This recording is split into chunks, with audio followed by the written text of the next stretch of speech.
Inspector గారా? Yes, inspector speaking. ఎవరమ్మా? ఏమిటి? దయచేసి మీరు అర్జెంట్ గా రావాలండి. సరే, వెంటనే బయలుదేరి వస్తున్నాను.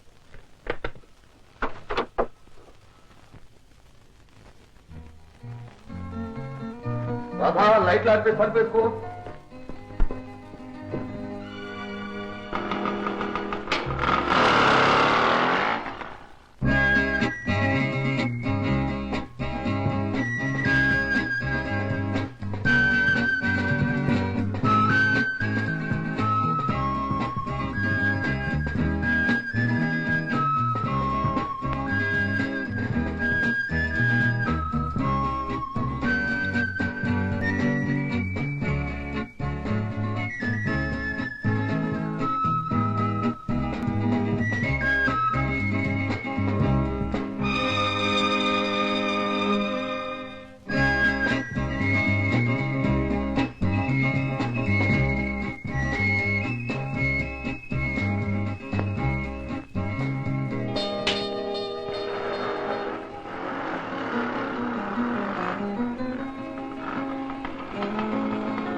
ఈ రోజుల్లో ఆడపిల్లలకి అల్లరి జోక్స్ కూడా ఎక్కువైపోయింది.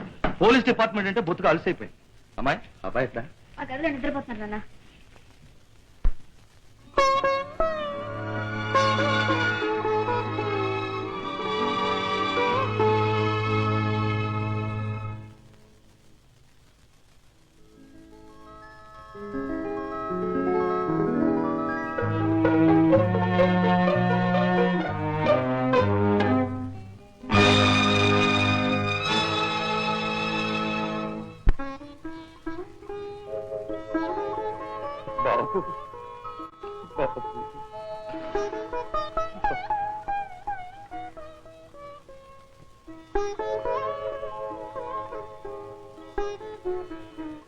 ఏం బాబు, నిద్ర పట్టలేదు, ఎలా వచ్చు? సార్, సింహం గర్జించడం విన్నాను, పంజాత కొట్టడం చూశాను, కానీ కన్నీరు పెట్టడం, అందులోనూ ఈ పోలీసు సింహం కన్నీళ్లు పెట్టడం. ఎవరైనా కన్నీరు కన్నీరే సార్. ప్రతి కన్నీటి వెనుక ఒక కథ ఉంటుంది. ఆ కథ ఏమిటో వినాలనుందా? మీ ఆనందం పంచుకున్నాను, మీ అన్నం పంచుకున్నాను, మీ ఆవేదన కూడా పంచుకోవాలని. ఇది ఒకరు పంచుకుంటే తీరేది కాదు, ఒకనాటితో పోయేది కాదు. ఇవి ఎన్నో ఏళ్ల కన్నీళ్లు, కన్ను మూసే వరకు నన్ను విడవని కన్నీళ్లు. పోలీసు రంగయ్య కన్న తండ్రి రంగయ్యకు కానుకగా ఇచ్చిన కన్నీళ్లు బాబు. అంటే మీ ఉద్యోగానికి ఈ కన్నీటికి సంబంధం ఉంది బాబు. అప్పుడు నేను హెడ్ కానిస్టేబుల్ గా ఉండేవాడిని. నేను, నా భార్య, మా బాబు, మేము ముగ్గురమే సంసారం. మా ఆనందం అంతా బాబే, నా ఆశలన్నీ బాబు మీద. అలా తల్లి దీవిస్తుంటే తండ్రిగా మా బాబు ఏ సూపరింటెండెంటో ఐజీఓ కావాలని కలలు కనేవాడిని. కానీ నా కళ్ళన్నీ అప్పుడే తుంచేశాడు. భగవంతుడు కాదు, ఒక గజదం. ఖచ్చితంగా అవును, ఎన్నో ఏళ్లుగా అతను తప్పించు తిరుగుతున్నాడు.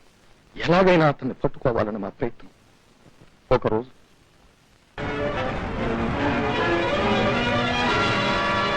సార్, వీరయ్య, ఈనాటికి నీ ఆట కట్టింది. రేపు నీకు ప్రమోషన్ వస్తుంది. అదేగా నీ సంబరం? కాదు, నా ధర్మాన్ని నెరవేర్చానని ఆత్మతృప్తి. రంగయ్య, జీతం తీసుకుని చేసేది డ్యూటీ కావచ్చు, ధర్మం కాదు. నేను చేసే ధర్మం. ఏమిటి, దొంగతనం చేయడమా? నేను చేస్తున్నది నీ డ్యూటీకి, నీ సమాజానికి అధర్మంగానే కనిపిస్తుంది. కానీ నాది మానవ ధర్మం. మనిషి సాటి మనిషికి చేస్తున్న ధర్మం. మనిషి అయిన వాడు ఎవరైనా ఒప్పుకోవాల్సిన ధర్మం. వీరయ్య, నీ ధర్మోపన్యాసాలు వినడానికి కాదు మేము వచ్చింది. నువ్వు వినవు రంగయ్య, విన్నా ఒప్పుకో. కానీ ఈ కాకి దుస్తుల్ని, ఎర్రటోపిని మర్చిపోయి ఒక క్షణం ఆలోచించు. నీకు తెలుసు నేను ఎలాంటి దొంగతనాలు చేస్తున్నాను, ఎలాంటి వాళ్ళని దోచుకుంటున్నాను. వాళ్ళందరూ కాకుల్ని కొట్టి బలిసిపోతున్న గద్దలు. నేను ఆ గద్దల్ని కొట్టి కాకులని కాదు, అంతకంటే నికృష్టంగా బతుకుతున్న మానవుల్ని ఆదుకుంటున్నాను. ఇది అధర్మమా, దొంగతనమా? నీ అంతరాత్మడికి చెప్పు రంగయ్య. చట్టానికి కట్టుబడింది, విరుద్ధమైంది ఏదైనా అధర్మం. అందుకే నేను అరెస్ట్ చేస్తాను. రంగయ్య, నువ్వు నన్ను దొంగగానే పట్టుకొని ఉంటే చచ్చిపోవడమో లొంగిపోవడమో ఇక్కడే తెలుసుకునేవాడి. కానీ నువ్వు అరెస్ట్ చేస్తున్నది కన్న తండ్రి వీరయ్యను. చావు బతుకుల్లో ఉన్న ఒక్కగానొక్క కొడుకు కోసం మందులు తీసుకెళ్తున్న వీరయ్యను. ఈ మందులో లేకపోతే వాడు శాశ్వతంగా కళ్ళు మూస్తాడు. నాకు 10 నిమిషాలు టైం ఇవ్వు. ఈ మందులు నా బిడ్డకిచ్చి కడసారి చూసుకొస్తాను. ఆవు పులి కథ నమ్మడానికి నేనేం పడి పిల్లవాడిని కాదు. కథ కథ రంగయ్య. మాటలతో చెబితే కథ, కన్నీళ్లతో చెబితే వ్యథ. నా కన్నీటిని కూడా నమ్మలేవా? నమ్మను. చట్టాన్ని రక్షించడంలో, ధర్మాన్ని నిర్వర్తించడంలో కన్నీళ్లకు తావులేదు. రంగయ్య, నిన్ను బతిమాలుతున్నాను. నీ కాళ్ళు పట్టుకుంటాను. నా మీద అపనమ్మకంతో ఆ పసికళ్ళు ఉసురు పోసుకోవద్దు. నాకు పాప పుణ్యాల గురించి ఏమీ చెప్పనక్కర్లేదు. కానీ నేను చెబుతున్నది కడుపు తీపి గురించి. ఒక్కసారి ఆలోచించు. రేపు నీ కొడుక్కే ఇలాంటి ఆపదొస్తే నా బిడ్డకి ఇలాంటి ఆపద రావడానికి వాడేం దొంగ కొడుకు కాడు. దొరల్లైనా దొంగలైనా పరిస్థితులే తయారు చేస్తాయి రంగయ్య. ఆ పరిస్థితులే రేపు నీ కొడుకును కూడా దొంగను చేయొచ్చు. అలా జరిగిన మరుక్షణం వాడు ప్రాణాలతో ఉండడు. కాల్చి పారేస్తాం. బేడీలు వేయి.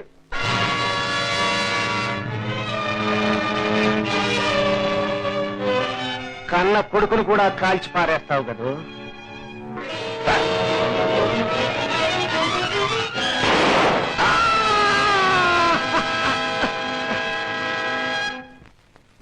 నేను అలా అతన్ని అరెస్ట్ చేశాను. కానీ కొన్నాళ్ల తర్వాత తెలిసింది నిజంగానే అతని బిడ్డ మందు లేకుండా మరణించాడు. ఆ క్షణంలో అతని కళ్ళ నుండి కారిన 2 కన్నీటి బొట్లు ఈనాటికి ఎండిపోని నా కన్నీటి వరదయింది. అతని కన్నీరు కక్షగా మారింది. దాన్ని జైళ్లు చట్టాలు ఆపలేకపోయి అతను జైలు నుంచి తప్పించుకున్నాడు. ఒకనాటి అర్ధరాత్రి నేను ఊళ్ళో లేనప్పుడు నా భార్య నిద్రపోతుండగా బాబుని తూపారిపోయాడు. బాబు కోసం దేశాలా గాలించాను. నేను ఆ దుఃఖంలో ఉండగా నా ధైర్య సాహసాలకు మెచ్చి నాకు ఎస్ఐగా ప్రమోషన్ ఇచ్చింది ప్రభుత్వం. కానీ భగవంతుడు, బాబు, నేను ధర్మం అనుకునేది భగవంతుని దృష్టిలో అధర్మమేమి, నేను కర్తవ్యం అనుకునేది కసాయితనమేమి, లేకపోతే ఎందుకు నన్ను ఇలా శిక్షిస్తాడు, నా ఆశలన్నీ మొదలంటా ఎందుకు ఇలాగ నరికేస్తాడు? చివరికి ఒకనాడు నాలో ఎక్కడో కొట్టుమిట్టాడుతున్న కాస్తాశను కూడా మొదలంటా నరికేశాడు. రంగయ్య, నా కొడుకును నాకు దూరం చేసినందుకు నీ కొడుకును నీకు దూరం చేశాను. నువ్వు నీ భార్య వాడికి తిలోదకాలు వదలొచ్చు. మళ్ళీ నా వంశం తలెత్తకుండా ఉంచేశాడు. కొడుకు లేడని తెలిసి ఆ తల్లి కుమిలి కుమిలి మంచం పట్టింది. మా రాతను ప్రసవించి నా ఒళ్ళో పారేసి తన కొడుకును వెతుక్కుంటూ ఆమె వెళ్ళిపోయింది. నా బ్రతుకు కన్నీరు మున్నీరైపోయింది. ఆ కన్నీరే, ఆనాటి కన్నీరే నన్ను ఇంకా ఇంకా కాల్చుకు తింటోంది.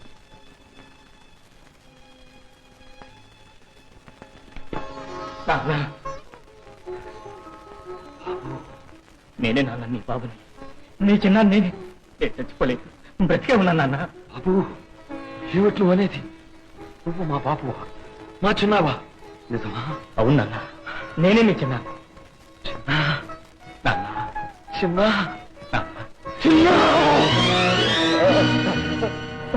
నాన్న, చిన్న.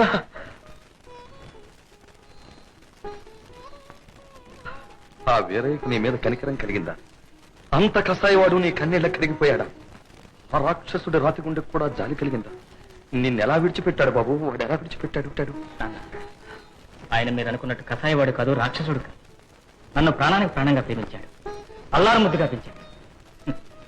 నా కన్న తండ్రి మీరు బ్రతుకున్నారని తెలిసేనేమో నా చేత బాబాయ్ అని పిలిపించుకున్నాడు. ఆయన దొంగ కాదు. ఏమన్నా? వేరే దొంగ కాదా? నువ్వేనా ఈ మాట అంటున్నది? నా బాబేనా ఈ మాట అంటున్నది? అవును, నేనే. ఎన్నో ఏళ్ళు ఆయనతో కలిసి ఉంది. నిజాలు తెలిసి చెప్తున్నా.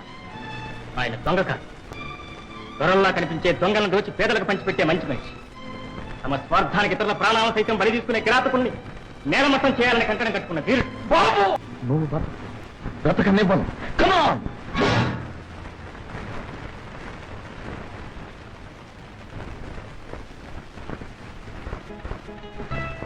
నాన్న, కన్న తండ్రిని చంపాలని కాదు, నన్ను రక్షించుకోవాలని కాదు. నేను చచ్చిపోతాన్న భయం బాధ అసలే కాదు. మా బాబాయ్ ఆశ నెరవేర్చాలి. ఆయన ఏ లక్ష్యంతో, ఏ మహత్తర ఆశయంతో నన్ను పెంచించవాడిని చేశారో అది సాధించే వరకు నేను చావను. నన్ను మీరు చంపలేరు. నేను మీకంటే గొప్పవాడిని.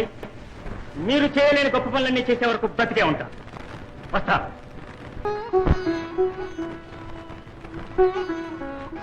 వెళ్ళొస్తాను